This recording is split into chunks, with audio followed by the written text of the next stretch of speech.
sommes jeudi 21 janvier 2021. Mesdames et messieurs, bonjour, c'est le direct. Voici le sommet du journal. Plusieurs nominations ont été prononcées au cours du Conseil des ministres de ce mercredi 20 janvier 2021. L'intégralité des mesures individuelles est à suivre.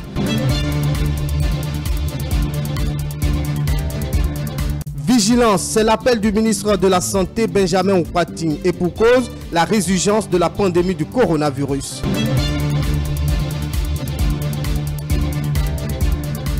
Joe Biden investit 46e président des États-Unis. À travers une émission spéciale, les invités de Romy Adououi ont décrypté le discours du successeur de Donald Trump. Voilà pour le sommaire.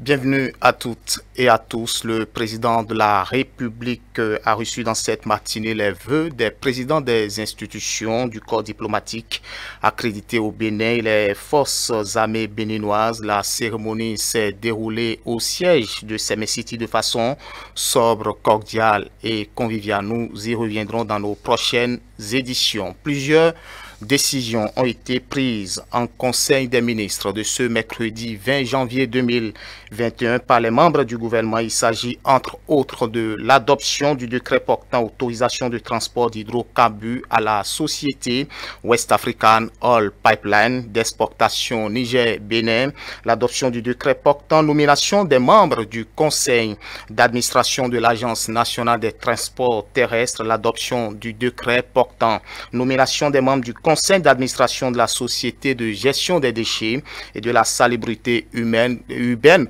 dans le Grand Nokoué SDGS GNSA.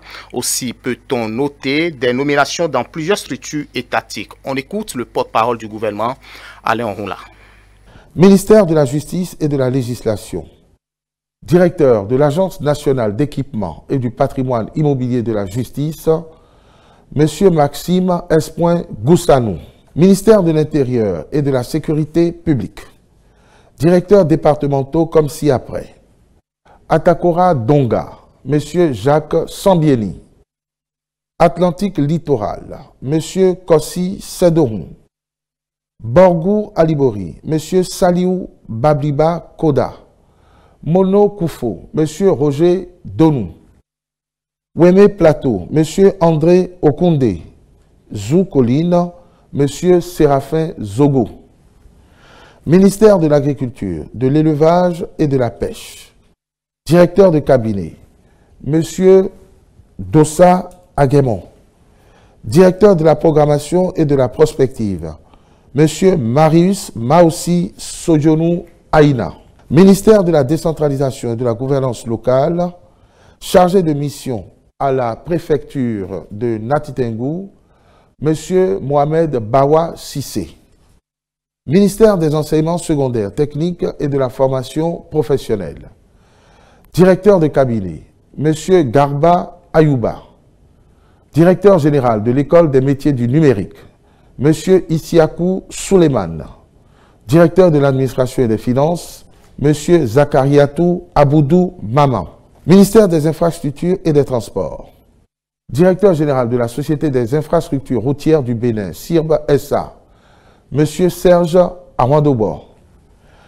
Ministère des petites et moyennes entreprises et de la promotion de l'emploi.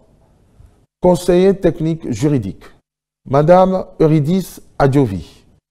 Conseiller technique à l'artisanat, M. Marcel Bonaventure Bio Yarou Oru Fico.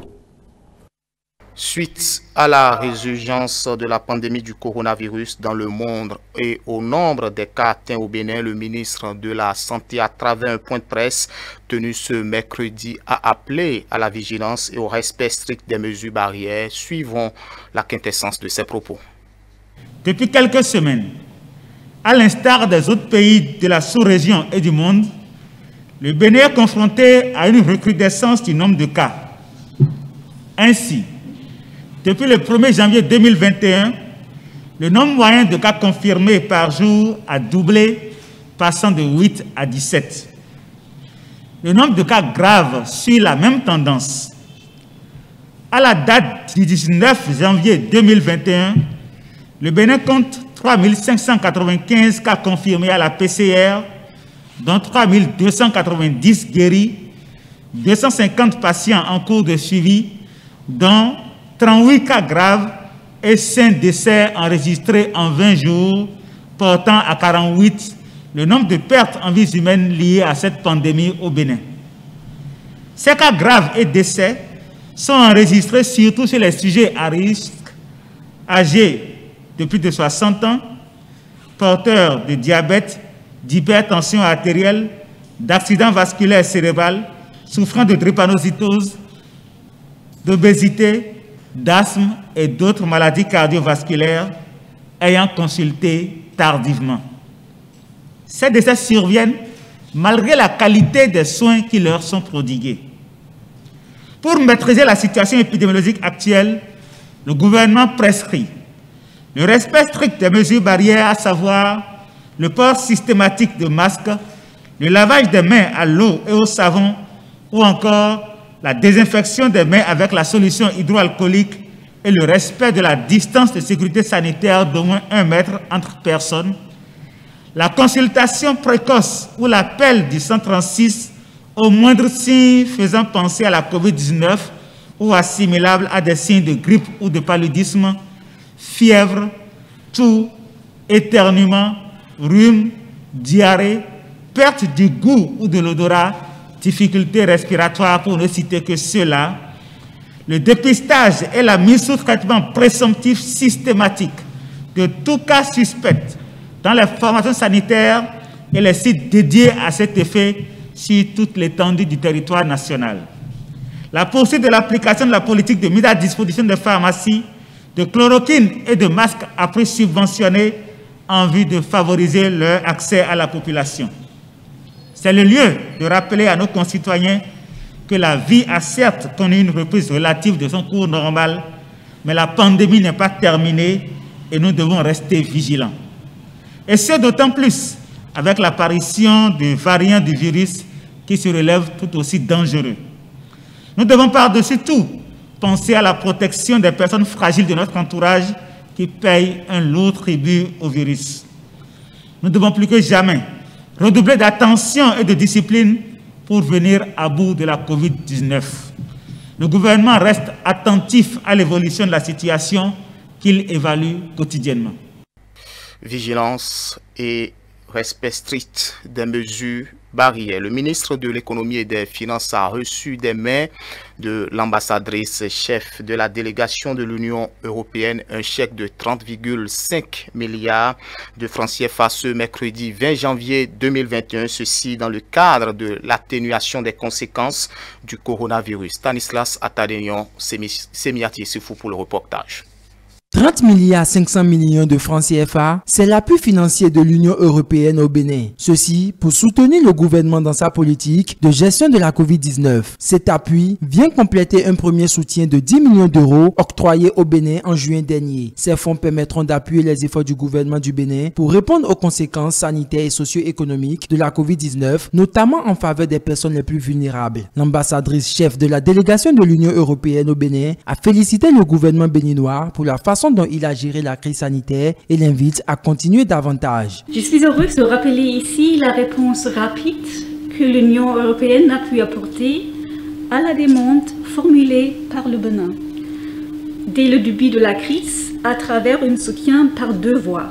Premièrement, l'anticipation du déboursement d'une partie de fonds d'appui budgétaire prévu pour 2020, qui a permis de verser au budget de l'État du Bénin 6,3 milliards de francs CFA en juin 2020.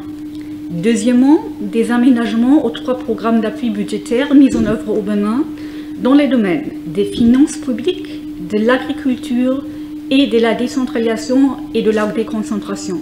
Je suis rassurée du fait que votre engagement pour la stabilité économique et le bien-être de la population béninoise se poursuivra avec la même force. Très touché par le geste, le ministre de l'Économie et des Finances, Romuald Wadani, a témoigné la gratitude du gouvernement à l'Union européenne qui accompagne le Bénin. Il rassure la chef de la délégation de l'Union européenne de la bonne gestion des fonds. Je voudrais saisir cette occasion pour vous féliciter personnellement et féliciter l'ensemble des membres de votre délégation ici à Cotonou pour cet élément-là. Parce que, vous savez, dès le début de la crise, l'Union européenne, avec la Banque mondiale, vous étiez les deux grands partenaires qui ont montré une réactivité sans faille.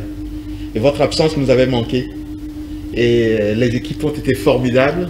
Et votre arrivée a complété donc les efforts fournis par les équipes, et on a senti vraiment un grand changement. Et ça, je tenais sincèrement à vous remercier pour ça. Je prends également l'engagement de poursuivre avec dynamisme et réactivité les relations que nous avons entretenues de longue date, mais qu'on vient de relancer encore davantage, et de faire tout ce qu'il faut pour que les équipes de la mission, de la délégation, soient permanemment en contact avec nous et disposent de tous les éléments dont ils ont besoin pour le succès de leur mission. Le Bénin et l'Union européenne n'entendent pas rompre le partenariat vieux de longue date, mais plutôt de renforcer les acquis de la coopération, d'intensifier le dialogue et d'ouvrir les chantiers nouveaux d'intérêt mutuel dans le cadre de l'accord post-Cotonou. Le retrait des formulaires des parrainages pour la présidentielle de 2021 s'est poursuivi ce mercredi 20 janvier 2021 à la Commission électorale nationale autonome. Quel bilan peut-on faire de la 7e journée de cette opération? Bien évidemment, nous allons suivre l'assistant du président de la Sénat pour plus de précisions. Le point de la journée, au total, nous avons délivré 6 formulaires de parrainage, dont 5 députés et puis 1 maire. Lorsque nous voulons faire le point global, c'est-à-dire du début jusqu'à la date d'aujourd'hui, nous sommes à 147 formulaires de parrainage délivrés, soit un taux de l'ordre de 92%. Nous pouvons dire que la satisfaction elle est totale parce que à la date d'aujourd'hui, il nous reste uniquement à délivrer que 12 formulaires de parrainage. Le président de l'association La Dynamique Continue a tenu une déclaration ce mardi 19 janvier 2021. Au nom de ses militants, il a remercié le président Patrice Talon d'avoir répondu oui à un second mandat. Il promet également toute la mobilisation derrière le chef de l'État afin de ratisser l'âge au soir des résultats de la présidentielle de 2021. Suivez la quintessence de ses propos. L'association La Dynamique Continue est fière d'avoir été parmi les apôtres de cet appel à poursuivre les œuvres de développement qui changent et transforment positivement le visage de notre pays. Elle se fait le devoir de remercier le chef de l'État, le président Patrice Talon, pour son sens d'écoute de ses compatriotes et s'engage à œuvrer de façon résolue pour la poursuite de la mission en cours de construction de notre pays. Fort de la légitimité que confère cette adhésion populaire, vécue dans chacune des 77 communes lors de la tournée de reddition de comptes, et de la légalité de cette deuxième candidature, conférée par le rejet de la réforme du mandat unique, le président Patrice Talon descend à l'arène à juste titre. Et la dynamique continue. Demandeur et précurseur de cette perspective active déjà ce démembrement sur l'ensemble du territoire national. Nous voudrions, au moment de clore cette déclaration, lancer un appel à toute la classe politique et l'inviter à observer durant la période préélectorale qui s'ouvre dès maintenant des comportements responsables et constructifs en vue de la sauvegarde de la paix, de l'unité nationale et du développement harmonieux de notre commune patrie. Les populations de la commune de Sinandé sont satisfaites de la gouvernance du chef de l'État, une fermeté dans la gestion qui garantit aujourd'hui au Bénin une indépendance financière et une santé économique qui force l'admiration. Suivons le reportage d'Isaac Adjer et Boris Akrissou après le passage de Patrice Talon dans cette commune. Cette piste latéritique, tortueuse, rocailleuse et poussiéreuse, le père de la nation l'a bravée pour être en contact avec les populations de la commune de Sinandé. Tête couronnée, autorités religieuses et politico-administratives ont accueilli le chef de l'État dans la ferveur. Des jours après cette rencontre qui a permis à Patrice Talon de rendre compte de sa gestion, Les souvenirs restent encore vivaces comme si c'était hier. Ce que nous pouvons retenir globalement, c'est son exhortation à aller au-delà de nos préoccupations à l'égard de la sauvegarde de la démocratie, la sauvegarde de la paix. Donc aller au-delà de tout ça pour aboutir à une trilogie qui devait également prendre en compte la bonne gouvernance. Ce qu'il a dit, encore qui a honoré nous les femmes, c'est le bitumage de notre voix. Ça nous a tellement pris. Lui-même, face à face, il est arrivé à nous clarifier les réactions qu'il a menées dans le pays. On a vu avec ces réactions que nous irons loin, parce que le pays a changé. Le passage du chef de l'État dans la commune de Sinandé est venu corriger un sentiment de frustration latent. On était totalement frustrés parce qu'on s'est dit il ne peut pas quand même parcourir 60 communes et laisser Sinandé pour compte. Mais dès qu'il a repris son planning et il a pris Sinandé en compte, on était tous fiers. Et dès même cette annonce, vous voyez, nous avons commencé par nous mobiliser pour la réussite. Et c'était vraiment, toute la commune était vraiment comblée, tout le conseil communal était vraiment comblé. Lors de la tournée du président de la République, la liste des doléances n'était pas exhaustive. Le passage de notre équipe est donc l'occasion à ne pas rater pour se faire entendre. Je voudrais vraiment remercier votre chaîne ETélé pour l'opportunité qu'elle nous offre aujourd'hui de compléter cette liste de doléances-là. Il y a la promotion des cadres de la commune de Sinandé. Ensuite, la prise en compte de Sinandé dans le projet de sédentarisation des éleveurs. C'est un projet gouvernemental qui est actuellement à sa phase pilote, mais notre commune n'est pas prise en compte dans ce projet. La construction d'une usine d'égrenage de coton à Sinandé.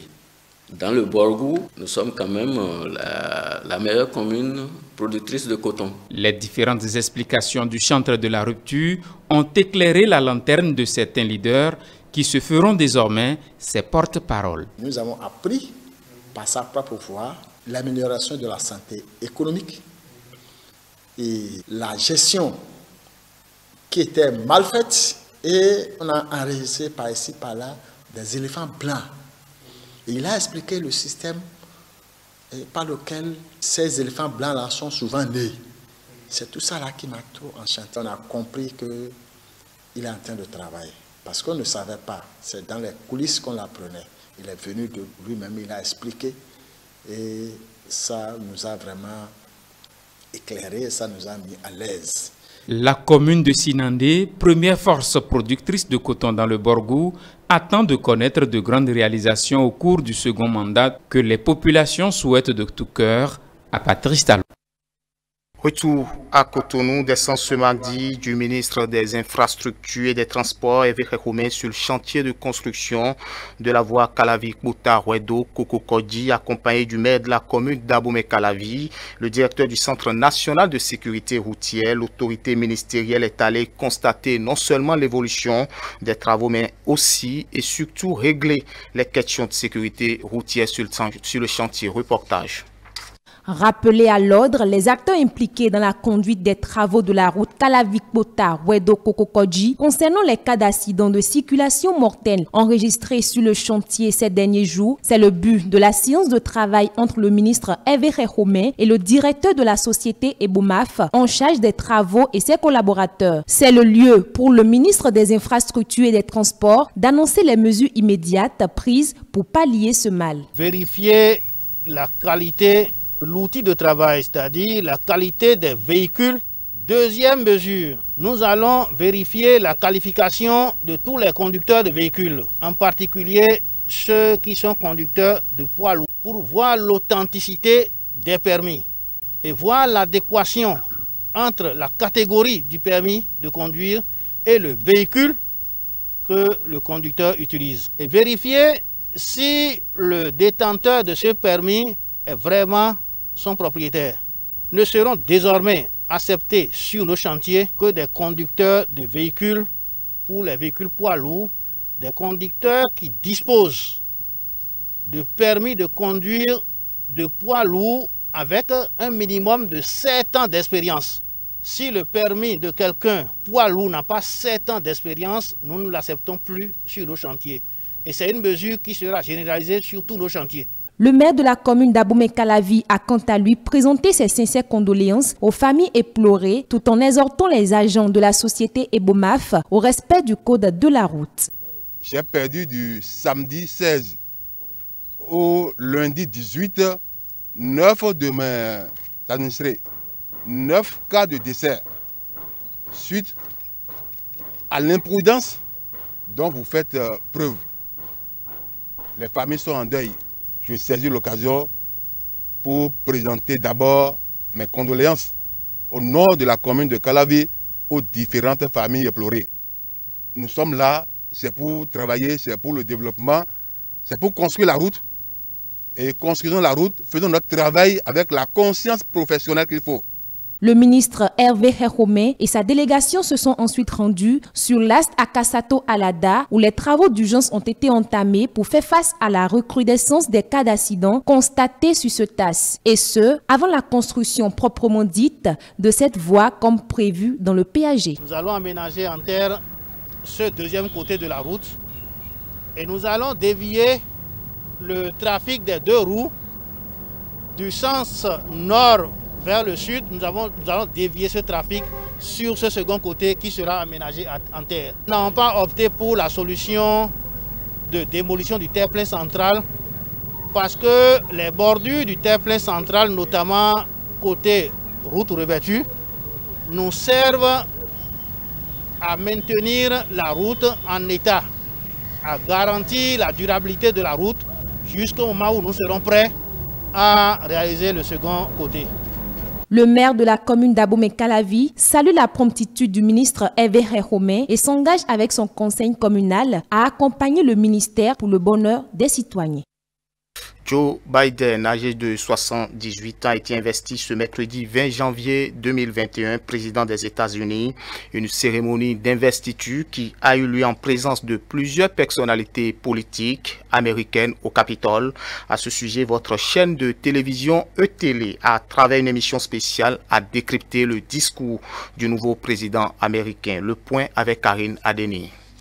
Il a été investi ce mercredi 20 janvier 2021 en tant que 46e président des États-Unis. Joe Biden, de son vrai nom Joseph Robinette Biden Jr., succède ainsi à Donald Trump qui a passé 4 années à la tête de ce pays. Dans un discours d'une vingtaine de minutes, à la tonalité grave depuis le Capitole à Washington, le nouveau président s'est voulu rassembleur. Une cérémonie d'investiture qui n'est pas passée sous silence dans les pays européens mais aussi africains. À cet effet, un plateau spécial a été réalisé sur votre chaîne de télévision. Pendant plus d'1 heure d'horloge, entrecoupé en 2 temps, les invités ont passé au peigne fin le discours de Joe Biden. Pour eux, c'est une nouvelle ère qui s'ouvre sur les États-Unis. Nous avons découvert que notre démocratie était fragile, mais la démocratie a gagné. Nous allons restaurer l'âme de l'Amérique. Pour cela, nous avons besoin de tout le monde. Donc, de cette phrase qui sort, vous semblez qu'il a besoin de rassurer.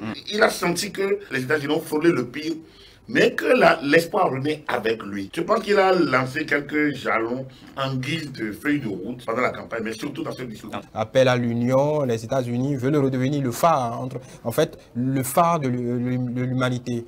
Trump s'était encastré dans un unilatéralisme. Pour lui, c'était l'Amérique et rien que l'Amérique. Ce moment historique pour la nation américaine n'a pas connu la présence du président sortant. Normalement, il devrait accueillir son successeur, ils discutent un peu. Et le soir, ils vont ensemble pour la présentation. Ils posent ensemble pour les caméras. Ça, c'est l'image d'une Amérique unie où dont les institutions sont ancrées dans une rituelle immuable et donc une Amérique démocratique.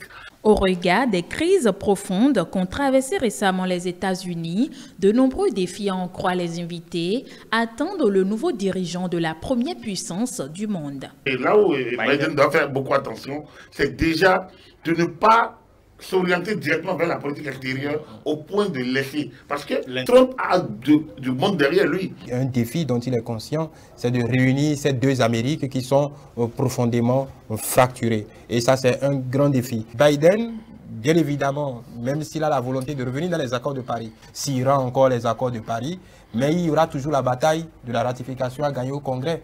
Donc, il faut faire attention avec les promesses qu'il met sur la table. En ce qui concerne les rapports de l'Afrique, en particulier du Bénin avec les États-Unis, les invités pensent que le cap sera maintenu. Rien d'extraordinaire. Je pense qu'il va essayer de ramener le principe américain, le respect de la démocratie. C'est sûr que sur le continent, quelques velléités de remise en cause de l'ordre démocratique, la tentation des troisième mandats, je pense que les Américains ne se tairont pas aussi facilement qu'on l'a vu ces temps-ci. Le Bénin bénéficie déjà du Millennium Challenge compte d'une des plus grandes parts de ce programme. Et je pense que, au vu des bons résultats obtenus, je pense que ça va continuer dans ce sens. Ces invités espèrent que Joe Biden améliorera le visage des États-Unis après ses 4 années de gestion.